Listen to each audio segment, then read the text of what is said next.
નમસ્કાર દર્શક મિત્રો, પીટીએન સાથે હું રૂપલ ઠક્કર. એક નજર આજના મુખ્ય સમાચાર પર.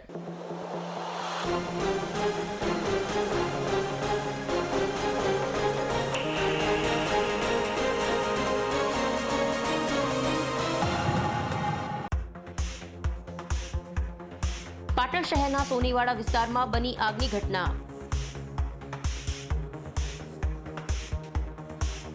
ફાયર ફાઇટર ઘટના સ્થળે પહોંચી પાણીનો મારો ચલાવી આગ પર મેળવ્યો કાબુ.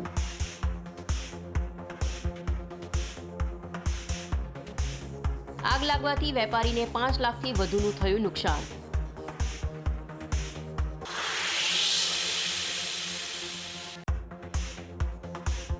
દુધારામપુરા ગામ નજીક પેટ્રોલ પંપમાં પાણીનો ભાગ હોવાની ઉઠી બૂમ. પેટ્રોલમાં પાણી આવતા વાહન બંધ થઈ ગયા હોય તેના સ્પેર પાર્ટ્સનો ખર્ચો આપવા વાહન ચાલકોએ કરી માંગ. ખર્ચ નહીં આપે તો પોલીસ ફરિયાદ કરવાની ગ્રાહકોએ ઉચ્ચારી ચીમકી.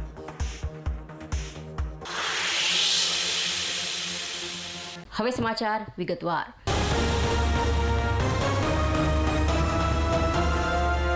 પાટણ શહેરના સોનીવાડા વિસ્તારમાં આવેલ રાજુભાઈ અંબાલાલ પંચાલની દુકાનમાં સવારે કોઈ અગમ્ય કારણોસર શોર્ટ સર્કિટ થતાં આગ લાગી હતી. આગ લાગતા લાખોનું નુકસાન થયું હોવાનું વેપારીએ જણાવ્યું હતું. પાટણ શહેરના સોનીવાડામાં સોમવારે સવારે રાજુભાઈ અંબાલાલ પંચાલની સોના ચાંદીની દુકાનમાં દીવાબત્તી કરતા હતા. તે સમયે કોઈ અગમ્ય કારણોસર દુકાનમાં શોર્ટ સર્કિટ થતાં દુકાન માલિક દુકાન બહાર નીકળી ગયા હતા. ત્યાં જોતજોતામાં આગ સમગ્ર દુકાનમાં પ્રસરી હતી. પાટણ ફાયર વિભાગને જાણ કરતા ફાયર વિભાગની ટીમ ઘટના સ્થળે આવી પહોંચી હતી અને આગ પર પાણીનો મારો કરતા આગ પર કાબુ મેળવ્યો હતો. ઘટના સ્થળે પોલીસ અને જીબી સ્ટાફ પણ આવી પહોંચ્યો હતો. વીજ લાઇન બંધ કરી હતી. પોલીસ દ્વારા ટ્રાફિક દૂર કરાયો હતો. વેપારીએ જણાવ્યું કે હું દીવાબત્તી કરતો હતો ત્યારે અગમ્ય કારણોસર આગ લાગતા હું બહાર નીકળી ગયો હતો અને જોતજોતામાં જ આગ દુકાનમાં પ્રસરી ગઈ હતી. અમે ફાયર વિભાગ અને પોલીસ અને જીબીને જાણ કરી હતી. તે દોડી આવતા આગ પર કાબુ મેળવ્યો હતો તેમ જણાવ્યું હતું. અંદાજિત 4 લાખ રૂપિયાનું નુકસાન થયું હોવાનું જાણવા મળ્યું છે. સવારે દુકાન ખોલી અને બેઠો તો શોર્ટ સર્કિટ મેં દીવાબત્તી કરવા જતો હતો. એની પહેલાં આગ લાગી. દીવાબત્તી કર્યા જ નહોતા બરાબર, અને આગ લાગી. સીધી રીતે હું બહાર નીકળી અને મારે આ આગના હિસાબે ઓછામાં ઓછી 5 થી 6 લાખનું નુકસાન છે.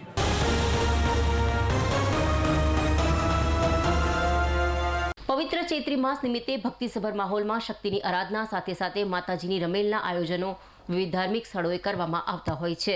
ત્યારે પાટણ શહેરના 3 દરવાજા સ્થિત બિરાજમાન શ્રી સદી માતાજીના મંદિર પરિસર ખાતે રાત્રે ભવ્ય રમેલનું આયોજન શ્રી સદી માતાજીના સેવકો દ્વારા કરવામાં આવ્યું હતું. શહેરના ઐતિહાસિક 3 દરવાજા ખાતે બિરાજમાન શ્રી સદી માતાજીના સાનિધ્યમાં આયોજિત કરાયેલા આ રમેલના ધાર્મિક પ્રસંગે પાટણ શહેર સહિત પંથકના ભુવાજીઓએ મોટી સંખ્યામાં ઉપસ્થિત રહી માતાજી સન્મુખ પાટ પર બેસી લોકોના દુઃખ દર્દ દૂર કરવા મેળ વધાવવા સાથે માતાજીના રૂડા આશીર્વાદ પાઠવ્યા હતા. શહેરના 3 દરવાજા સ્થિત બિરાજમાન શ્રી સદી માતાજીના સ્થાનકે આયોજિત રમેલના ધાર્મિક પ્રસંગને સફળ બનાવવા શ્રી સદી માતાજીના ભક્તજનો દ્વારા સુંદર આયોજન સાથે જહેમત ઉઠાવવામાં આવી હતી. ત્યારે ચાલુ સાલે શ્રી સદી માતાના સ્થાનિક યોજાયેલી રમેલમાં પાટણ લોકસભાના કોંગ્રેસના ઉમેદવાર ચંદનજી ઠાકોર ખાસ ઉપસ્થિત રહીને સદી માતા સહિત ભુવાજીઓના આશીર્વાદ મેળવી ધન્યતા અનુભવી હતી.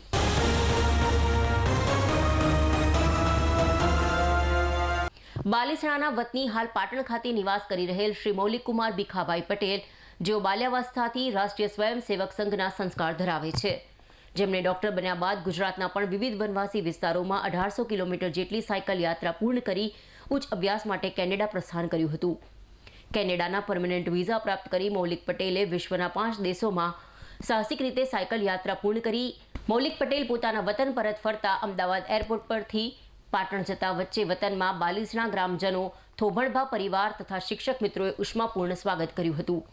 બાલીસણા હાઈસ્કૂલના ભૂતપૂર્વ આચાર્ય શ્રી વિનોદભાઈ પટેલ, શિક્ષક અગ્રણી નિલેશભાઈ પટેલ તથા બાલીસણા ગામના યુવાન કાર્યકર જન્મેશ પટેલ, માધ્યમિક શાળાના શિક્ષકો સહિત મૌલિક જે પરિવારમાંથી આવે છે એ થોભણભા પરિવારના સદસ્યો મોટી સંખ્યામાં ઉપસ્થિત રહી સાયકલ યાત્રાનું પ્રતીક સમાન સાયકલ સાથે રાખી ફૂલહાર, પુષ્પગુચ્છ અને શાલ દ્વારા સન્માન કર્યું હતું.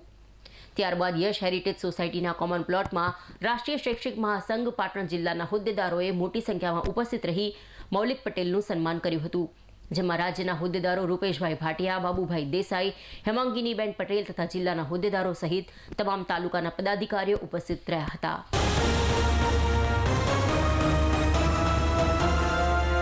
પાટણ શહેરના લીંબચ ધામ ખાતે સંઘોનું આગમન થયું હતું. પાટણના સાલવીવાળા વિસ્તારમાં શ્રી લીંબચ માતાનું આદ્ય સ્થાન મંદિર આવેલું છે. ચૈત્રી સુદ સાતમ અને આઠમ એમ બંને દિવસ મંદિર પરિસર ખાતે અનેક શ્રદ્ધાળુ ભક્તો સંઘો લઈ દર્શનાર્થે આવે છે. ગાંધીનગરથી નીકળેલો 300 પદયાત્રીઓનો સંઘ આજે પાટણ ખાતે આવી પહોંચ્યો હતો. શહેરના જાહેર માર્ગો પરથી માતાજીની ધજા પતાકાઓ અને માંડવી સાથે સંઘ લીંબચ મંદિર ખાતે પહોંચ્યો હતો.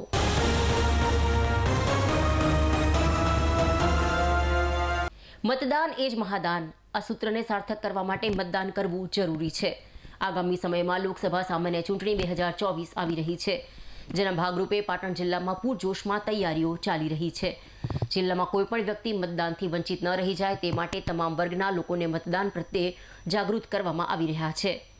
આ મતદાન જાગૃતિ માટે સ્વીપ પ્રવૃત્તિઓ અંતર્ગત વિવિધ કાર્યક્રમો કરવામાં આવી રહ્યા છે, જેના ભાગરૂપે સાંતલપુર તાલુકાના વારઈ શહેરમાં શિક્ષકો દ્વારા ભવ્ય બાઇક રેલી કરીને શહેરીજનોને મતદાન કરવા માટે જાગૃત કરવામાં આવ્યા હતા.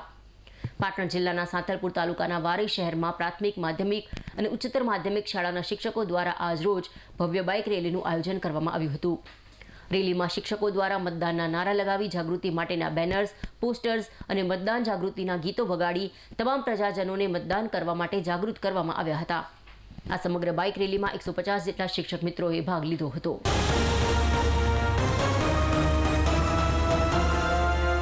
દુધારામપુરા ગામ નજીક પેટ્રોલ પંપમાં પાણીનો ભેગ હોવાની બુમરાણ ઉઠી હતી, જેમાં પેટ્રોલમાં પાણી આવતા વાહન બંધ થઈ ગયા હોવા તેના સ્પેર પાર્ટ્સનો ખર્ચો આપવા વાહન ચાલકોની માંગનો હોબાળો મચાવ્યો હતો અને ખર્ચ નહીં આપે તો પોલીસ ફરિયાદ કરવાની ચીમકી ઉચ્ચારી હતી. પેટ્રોલ પંપ બંધ કરી સંચાલક ભાગી છૂટ્યા હતા.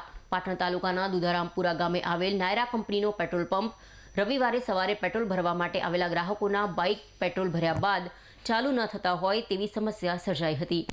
ત્યારે બાઇક ચાલકોએ પોતાના બાઇકની પેટ્રોલની ટાંકીમાંથી પેટ્રોલ કાઢીને ચેક કરતા તે પેટ્રોલમાં પાણીનું જ ભેજ હોય તેવું દેખાયું હતું.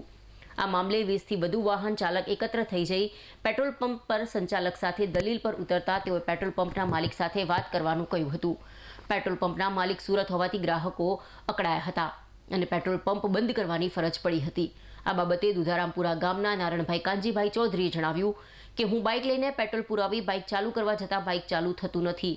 થોડીક વાર ચાલુ થઈ આગળ ગયું, પાછું બંધ થઈ ગયું, એટલે મને ખબર પડી કે પેટ્રોલમાં પાણી આવી ગયું છે. અગાઉ પણ આ પેટ્રોલ પંપ પર આવી સમસ્યા થઈ હોવાથી મેં નાયરા કંપનીમાં રજૂઆત કરી હતી. જ્યારે દિનેશભાઈ શંકરભાઈ ચૌધરીએ જણાવ્યું હતું કે હું ટ્રેક્ટરમાં ડીઝલ પુરાવા અને બાઇકમાં છૂટક પેટ્રોલ લેવા માટે આવ્યો હતો, એટલે ટ્રેક્ટરમાં પેટ્રોલ પુરાવતા જ આ ઉપાડો થતાં મને ખ્યાલ આવી ગયો અને મેં બાઇકનું પેટ્રોલ બોટલમાં લીધું હતું. તે ચેક કરતા તેમાં પેટ્રોલમાં પાણીનો ભેદ હોય તેવું દેખાતું હતું. આ સમસ્યાને લઈ તમારા ટ્રેક્ટર, બાઇક જેવા સાધનોના સ્પેર પાર્ટ્સને થયેલા નુકસાનની ભરપાઈ આ પેટ્રોલ પંપના માલિક નહીં કરે તો આગામી સમયમાં તેના વિરુદ્ધ પોલીસ ફરિયાદ સહિતની કાર્યવાહી કરવાની ચીમકી ઉચ્ચારી હતી. હું ડીઝલ બરાબર પેટ્રોલ બરાબર બે આવ્યો હતો. પેટ્રોલ બદલે ડીઝલ લેવાય તો પેટ્રોલ બદલે પેટ્રોલ તો ભરાયેલ તો 80% પાણી છે બાટલાની અંદરમાં. મેં ફોન કર્યો શેઠને, એટલે શેઠ એવું કહેતા હું સુરત છું. બરોબર. હવે આજની તારીખમાં 50 થી 100 બાઇક પડ્યા છે, બધાની અંદરમાં પાણી આવેલું છે અને હાલ લાઈવ પેટ્રોલ પંપ ચાલુ કરો તોય પાણી આવે છે. બરોબર. ઓનો કોઈ વ્યવસ્થિત ઉકેલ કરતા નહીં, જવાબ આલવાનો. આ 4 ફેરો આવું બન્યું છે, એક ફેરો નહીં. અમારી માંગ એની તમામ અમારા બાઇકોનો જે ખર્ચો છે તમામ ખર્ચો પેટ્રોલ પંપને વેઠવો પડશે, તો જ અમે આ પેટ્રોલ પંપ ચાલુ થવા દઈશું. નકે આજે ચાલુ થવાની તો કાલે નહીં, નકે છેલ્લે અમે ફરિયાદ એ કરશે હોય નહીં તો ગાંધીનગર ઊંચી થાય. આ પેટ્રોલ પંપે પેટ્રોલ પુરાવા અમે આવેલા હતા.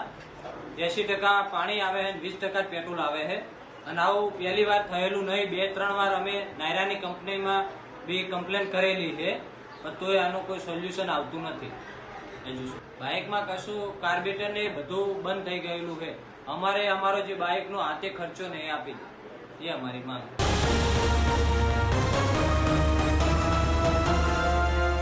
સમાચાર પૂર્ણ કરતા પહેલા આજના મુખ્ય સમાચાર પર ફરી એક નજર.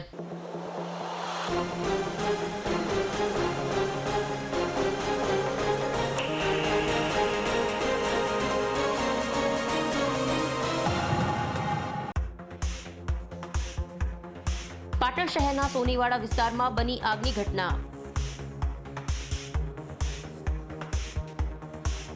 ફાયર ફાઇટર ઘટના સ્થળે પહોંચી પાણીનો મારો ચલાવી આગ પર મેળવ્યો કાબુ.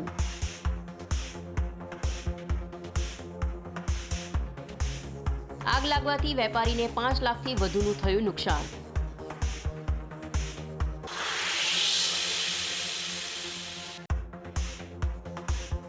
દુધારામપુરા ગામ નજીક પેટ્રોલ પંપમાં પાણીનો ભાગ હોવાની ઉઠી બૂમ. પેટ્રોલમાં પાણી આવતા વાહન બંધ થઈ ગયા હોય તેના સ્પેર પાર્ટ્સનો ખર્ચો આપવા વાહન ચાલકોએ કરી માંગ. ખર્ચ નહીં આપે તો પોલીસ ફરિયાદ કરવાની ગ્રાહકોએ ઉચ્ચારી ચીમકી.